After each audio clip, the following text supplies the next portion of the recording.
there is, you know, the Constitution says the armed forces should protect the Constitution. I am asking you now at this early, para hindi tayo magkagulo, huwag na ninyong hintayin, try to assert and protect the Constitution.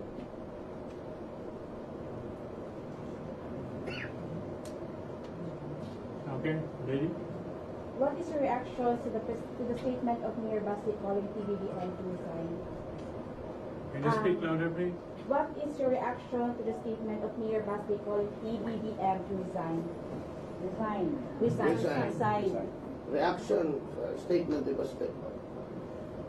Resign si Marcos. Resign si Marcos. Well, si BASTE, siyempre galit yan.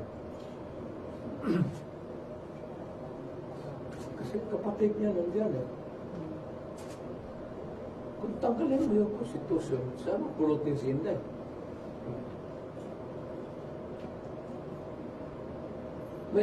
Yung kay BASTE naman, sentimental, it's a brother to sister.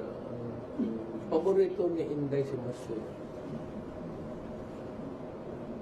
So, tanggalan ng tao ng trabaho, Vice Presidente. Meaning to say, Inday is not running this coming 2025. Ay, waba. Hindi ko talaga mabasa si Inday. Okay.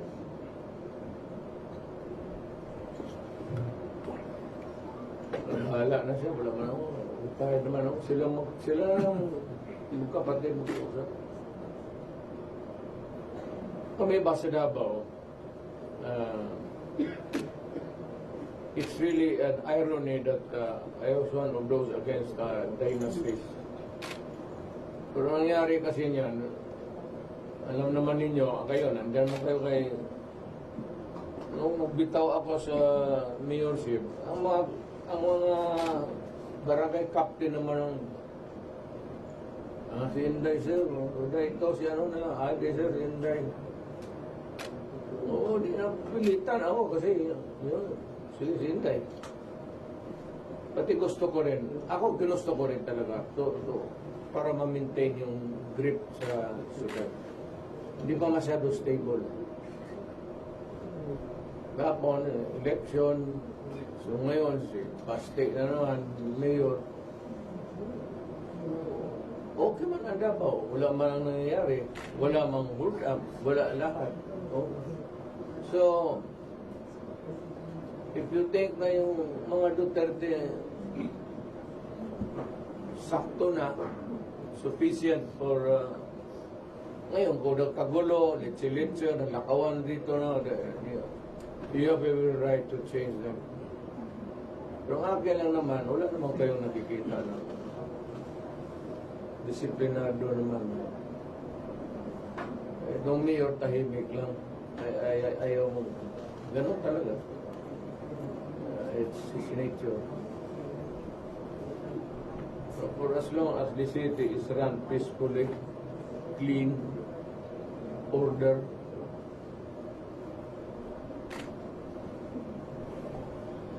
Okay, let's give a respite to our Mayor President at this point. Maybe we can solicit a word from Congressman Alvarez. hindi niyo tinanong si Congressman. May tanong ako, sir. Sikat pa naman yun. May tanong ako. Okay. Okay. Yes, sir. August 22, 2006, when there was a successful gathering of all the local government executives per initiative of your leadership, Speaker, sir. Ginawa yung forum na yan sa Bukidnon. The last executive to arrive was Mayor Rodrigo Duterte. Kasabay pa tayo sa isang Hilux nung bumalik tayo sa Davao. And there were about 98% attendance of all the local chief executives. Ngayon ho ba, granting we have the same direction as like that of Mindanao Initiative, Can we still gather the same kind of support, sir? Sa akong tanaw, no, to be honest about it, pag ma-explain lang o maayo ang objective sa mga local executives, I think we can gather more than that. Yung aning magod, kaganina, ipangutana kung katong session, kung dili pa bloody, ano. Let us take the case of Singapore. When 𝐷𝐂𝐿𝐂 and the other leaders in Singapore decided to secede from Malaysia in 1963, 64, and 65, wala may bloodshed. Wala. It was peaceful. Istorya sila kuan, no? Si Lee Kuan Yew allow us to separate from Malaysia. Because maybe in the future, we can help you. So, ang nahitabo, we all know, Singapore, tanawan ni. What is the size of Singapore? Exactly as small as Siargao Island of Surigao del Norte. Yun nalalagan ako. No natural resources, no agriculture. Even the waters of Singapore is imported from Malaysia. Had Lee Kuan Yew and the other leaders then not mustered enough courage to separate from Malaysia, maybe until now, Singapore is still a part of a third world country. But look at Singapore now. Asang Singapore? First world. First world. Karon, i-compare nimo sa Mindanao. Ang Mindanao, daghan o kuan o natural resources, agriculture, na yung mga tao, no? There is no reason why an independent Mindanao country will not succeed. Wala reason. Ang asset lang sa Singapore isa, good governance. And we have a lot of leaders in Mindanao na maayo. No?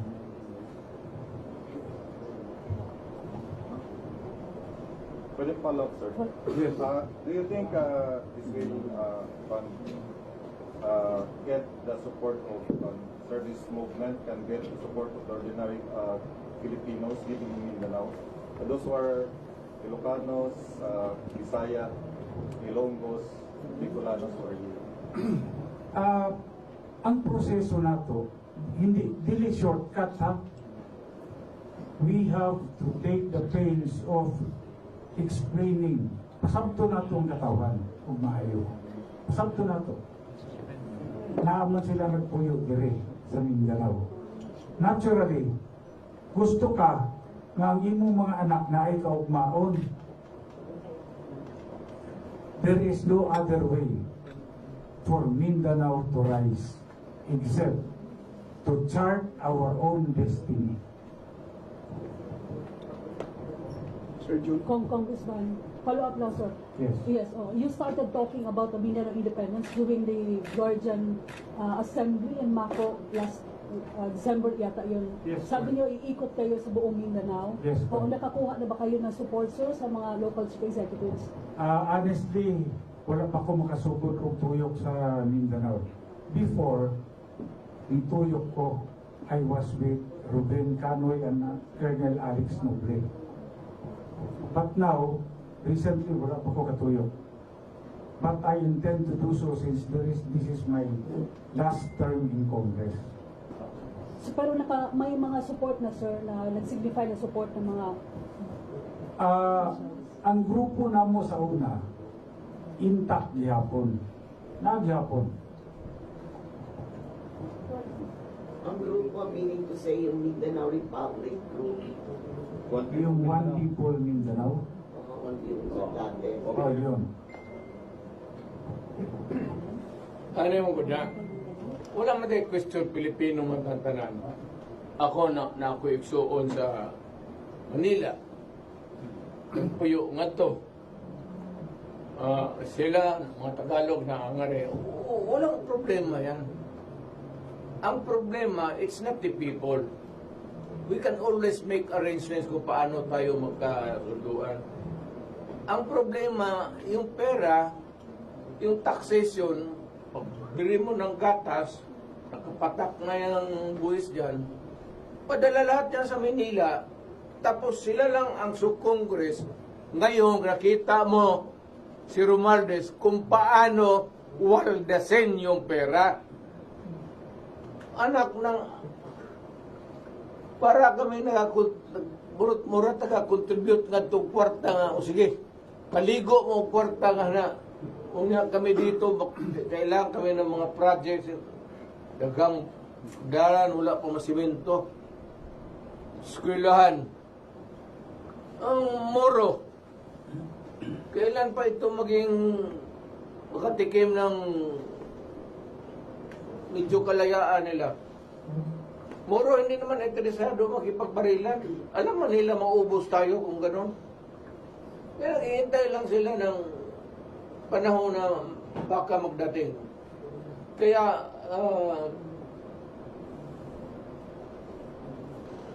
alam ko mga kapatid kong Moro, magkaisa tayo. Gawin natin yung Mindanao. Kasi kami, alam mo, ako, kay lula ko, di mo lang sa Limposa rin ako, pero Mindanaoan ako, by blood. Yung nagpunta dito, mga Tagalog, Bisaya, iintindihin naman ninyo na noong panahon na yon, hindi naman namin ginusto na kung talagang pupunta kami, mag-away tayo. Ngayon nandito na tayo, wala man tayo magawa. Tapos na tayo nag-away, nagkaubusan na lang tayo. Walang nangyari sa ano. Kaya mag-usap na lang tayo. Sabi ko nga, gusto ninyo, one Mindanao tayo. Paraan natin sa proseso na legal. There is such thing as a body that would hear you, petition to secede, and it will mag-survey sila, tapos plebiscito, bumanalo, tapos if it's valid, ang sabihin ko man, pera namin putang ina, inuubos ito mga yawa na ito. Ginagastos lang. Kayaman na natin dito sa yung mina nandito, ang mining nandito, pinakamahal yung copper. Meron pang titanium. Mr. President, ang secession of federal, iba na. Iba yan. Iba. Secession is mag-separate ka. Separate talaga from the national government. Hindi, secession hindi yung gobyerno. Mag-separate sila. Separate talaga. Tapos itong federal, kung gusto mo unitary, federal, Biyaan na ito sa magkadil. Balikan na ito ang main issue na naimong kayubo sa kasultanan ng gobyerno, sentimento. Pwede ba nga, kaya ba nga magdeklara karon nga mayroong tag one nation, one opposition? Hindi. Kaya. Hindi pa kaya. Sa ngayon. At saka yung magsige ka one opposition, nung pagtangin na ang pera na maglalaban sa iyo, pera mo. Realidad, Mr. President. Partag. Bigay lang yan sa mga congressman, kaya sila na tangin na. But sir, can you define the relationship of the Marcoses and Dutertes right now? Kasi sa social media, nag-aaway yung supporters ng BBM and Dutertes. Huwag kayong mag-away. Ako, I'd like to... Huwag kayong mag-away kasi hindi mo kami nag-aaway ni President Marcos. Sinasabi ko lang sa kanya, huwag kayong pumasok dyan. Kung hindi niya ituloy, happy days are here again. Huwag lang yan kasi hindi talaga pwede sa Pilipino. Iyan para kasi pagpakaba nila. So this is like an advice to the Marcoses? Oo, sabihin mo, makuntinto ka na lang.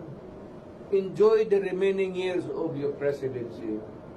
huwag ka na maghanap ng gulo, kaya baka ma-Marcos Jr. ka. Ikaw bitaw, ulit mo dayon, tuluman. So still, unity is intact, sir.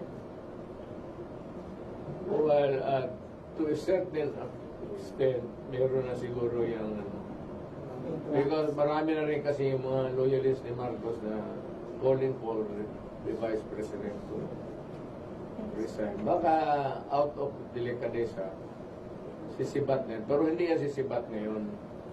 Kasi parang iniwanan niya si Marcos mag-isa. Pero civil right to fix term between the two. Mag-alis na yan. To clarify, sir. Okay, excuse me. May kung Carol? Oh, Carol.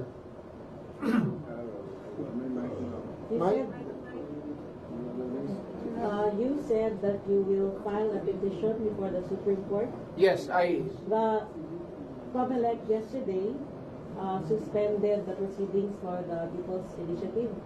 So what is your course of action? Kaya nga, mapag-aralan namin yan. Not tomorrow, the day after.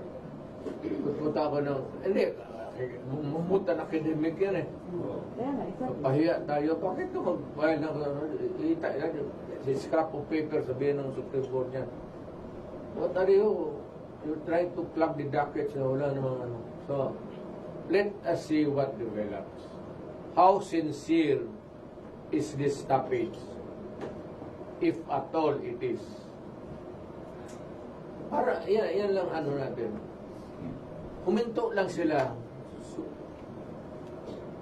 It will stop the hemorrhage. Pati yung pera, ayusin nila yung pera because yung pera, we will always demand. Paano na yung pera na nagastos na? Part of the budget. But that is also the same question being asked of the Duterte clan, right?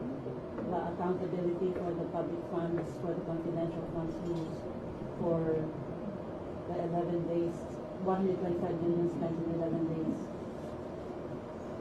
That's part of. Hindi naman kailangan yung days, may supervisor ka dito, may superintendent ka. Ganun man yan. It was not intended a confidential fund para iyo. Confidential fund, i-distribute mo yan sa school superintendent, supervisor. Hindi mo kailangan na. Bakit mo hawakan yan? Confidential fund. Kagaya ko. Dito sa Davao. Pag nandyan na magsabi na ang treasurer, mag-release na ako ng confidential fund. Command conference. Hati, Maynila, ganon rin. Command conference, mas malaki doon. Hindi mo pwedeng hawakan mo yung for what? Ibigay mo para magamit. Sir, of course, you were the presidential candidate and later the president who campaigned on the shift to a federal system of government. You were going to amend the Constitution. That was your promise in 2015. And then you won because of that promise, partly because of that promise also. Speaker Alvarez is here. You had a supermajority. But whatever happened to that federal system? Well, to be prudent about it, I constituted a commission. Sabi nila, it is not the right time. But they had a Federal Republic of the Philippines Constitution. Yeah, it is not the right time to do it. But what- Kasi pa yung mga sporadic, may sporadic rebellion pa eh. Ganon, kung ngayon, ito, baka ituloy na lang talaga nila ang separation. Okay. Can you walk us through about this plan to, what is this exactly? This is, you said it's not a political party, so you're talking about a movement. What is the name of this movement? Is there a new name for this? Is this hakbang na maisog? Is this what it's all about? Wala, we will just forgo at this time yung pangalan-pangalan. Alam mo ba, pang-arte lang yan eh.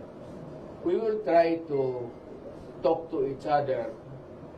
Maybe they can come here or I can go there, cup of coffee.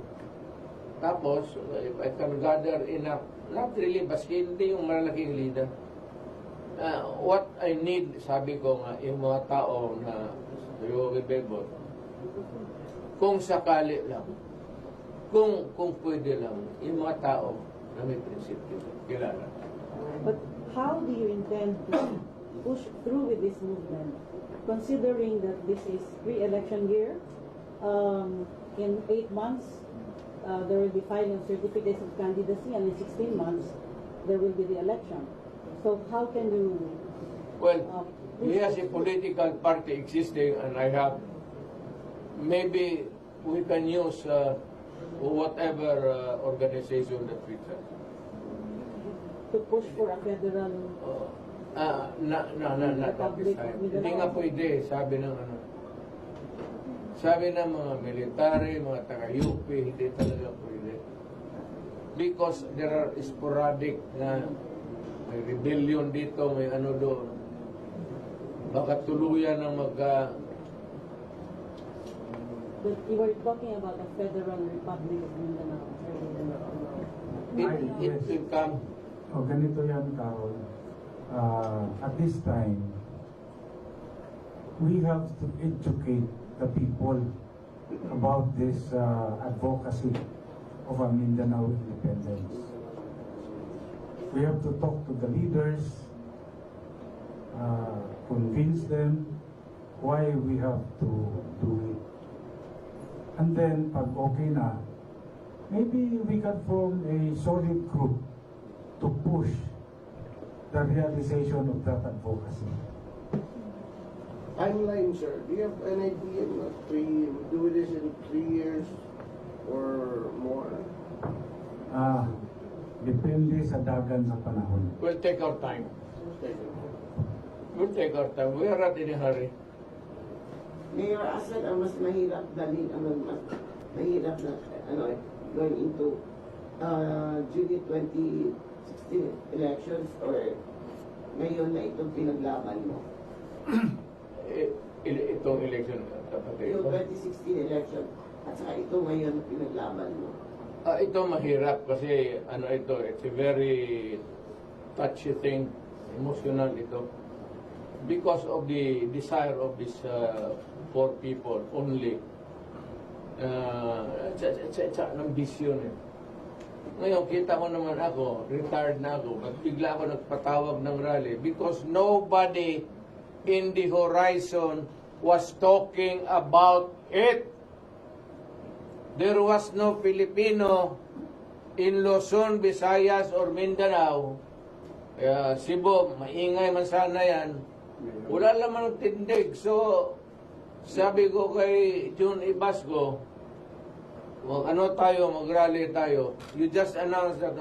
Kung, sabi ko, if we can gather 1,000 or 2,000, okay na sa akin. So that I can just ventilate. Ang pag dito, datingan pa ang mga taga Maynila. And you said it's going to multiply to other areas. Well, bahala sila. Basta alam nila na kami, mayroon na rin kaming agenda. Pumasok na rin ang bakukang sa ulo namin. Kasi kung ganito lang tayo, and iwaldas ninyo yung pera, putang inang namin. Iwaldas ninyo dyan sa mga pamigay-migay ng mga pambili ng buto. Putang ina. Magsisid kami. Inyo na yan. Sige, bilhin ninyo lahat. Okay, I'll just entertain 2 questions. Go ahead. Sir President, are you running for President again? No. I am permanently retired. Permanent na yan. Walang halong ano yan. Ayaw ko na. Pagod na ako, hindi ko na kaya. Maski maglakad ako, natutumba na ako. I'm 80 years old. Hindi talaga 80. Kaya ano lang kasi yung Paikit lang ba para Follow up. para sabihin talaga na matanda na. Okay.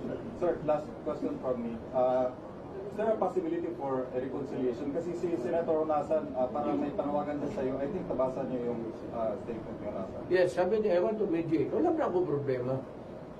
Pero sabihin ko kay Greg, ang demand ko is this. Sabihin mo sa kanya, drop it like a hot potato. And everything will be heaven tomorrow. Okay, that's the last question. As I said, thank you, Mayor President.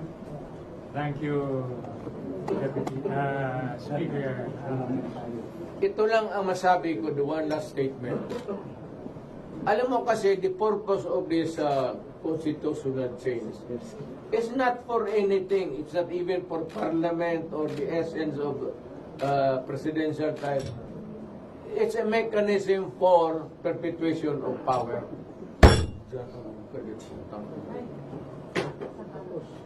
Diyan lang iwan kayo dyan. Bye-bye. Huwag kayo sumabay sa akin. Tulak ko kayo sa danan. Sir, pwede ka picture kayo kung plot, sir? Have you averted the constitutional crisis in Duarte within the state? Again? Have you averted the constitutional crisis in Duarte within the state? May nakita ka ba ng constitutional crisis sa naganap na Wala. At ang time. Have you averted? Oy.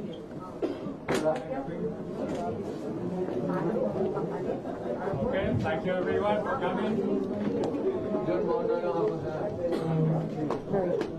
Can you just stay behind? I do not want the crowd to matulog pa ako.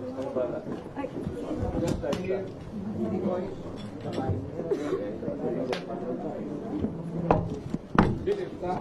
Sure. Basta di na magpalit-palit. Sure na kaya.